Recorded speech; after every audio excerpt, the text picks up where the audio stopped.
नैनीताल जिले के हल्द्वानी से सटे गोलापार में अंतर्राष्ट्रीय स्तर के चिड़ियाघर का शिलान्यास 18 दिसंबर 2016 को तत्कालीन सीएम हरीश रावत ने किया था। 412 हेक्टेयर में बनने वाले इस जू की लागत तब 80 करोड़ आंकी गई थी। शिलान्यास के बाद आबादी क्षेत्र में वन्य जीवों को आने से रोकने के लिए जंगल किनारे 13 किलोमीटर सुरक्षा दीवार भी बनाई गई थी। घने जंगल में एक छोटी सी कृत्रिम झील भी बनाई गई ताकि वन्य जीव इसमें जमा पानी से अपनी प्यास बुझा सके। मगर सरकार बदलने के बाद से काम ठप पड़ा है। दावा था कि पर्यटकों को यहाँ हाथी, बाघ, तेंदुआ के अलावा गेंडे और शेर के दीदार भी होंगे। लेकिन बजट के अभाव के कारण हल्द्वानी का अहम प्रोजेक्ट ठंडे बस्ते में चला गया, जबकि वाइल्ड लाइफ पर्यटन के क्षेत्र में हल्द्वानी को पूरे देश में नई पहचान दिला सकता था। देखने वाली बात होगी कि नई सरकार इस दिशा में क्या प्रयास कर रही है। यहाँ पर जो है ISBT जो बनना था ग्रेटर गोलापार में, इसका काम इस सरकार ने अधूरा किया।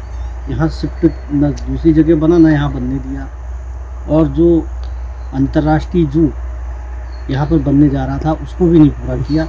इससे यहाँ का विकास अधूरा हो गया, गोलापार का विकास बिल्कुल अधूरा पड़ गया है। हमारे क्षेत्र में प्रस्तावित चिड़ियाघर और ISBT का काम रुक चुका है और अनेकों विकास कार्य यहाँ ठप हो गए हैं। लगातार इसकी मांग हम शासन प्रशासन से हमने मांग भी रखी, लेकिन न जुआ काम पूरा हो सका है और न हमारे प्रस्तावित ISBT का तो पता भी नहीं है।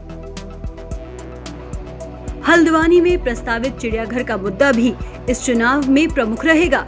इसके बनने से स्थानीय लोगों के लिए रोजगार के बड़े अवसर सर्जित होंगे। पास में सटी गोलापार की ग्रामीण आबादी में रहने वाले लोग 2016 में जू के शिलान्यास होने को क्षेत्र के विकास में मील का पत्थर मान रहे थे। लेकिन वर्तमान में स्थिति ये है कि बजट के अभाव में पूरा मामला अटक गया है।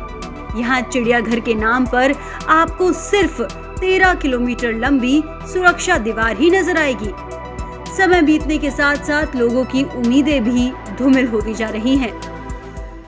जिस जगह पर हम खड़े हैं यह कोई आम जंगल नहीं, बल्कि वो जगह है जहाँ पर उत्तराखंड के पहले अंतर्राष्ट्रीय स्तर के चिड़ियाघर का निर्माण होना था।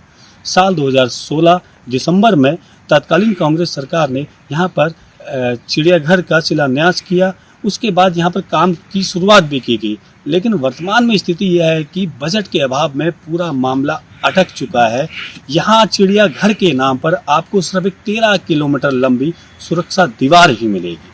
2016 में जब अफसरों को इस प्रोजेक्ट की कोई तैयार करने के लिए कहा गया तो उन्होंने बताया था कि 412 हेक्टेयर क्षेत्र में चिड़ियाघर का निर्माण होगा। इस काम में करीब 80 करोड़ रुपए का खर्चा तब बताया गया था। सरकार ने कुछ फंड रिलीज किया तो थोड़े बहुत काम भी हुए।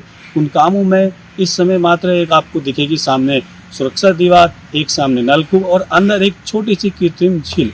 उसके बाद से कई बार स्थानीय स्तर पर यह मामला उठा कि हल्द्वानी का पहला चिड़ियाघर क्यों अटका हुआ है, क्यों इसके लिए बजट रिलीज नहीं हुआ। अखबारों में कई बार यह मुद्दा सुर्खियां बना, लेकिन शासन स्तर पर ठोस पैरवी नहीं होने की वजह से आज तक यह प्रोजेक्ट जमीन पर नहीं उतर सका।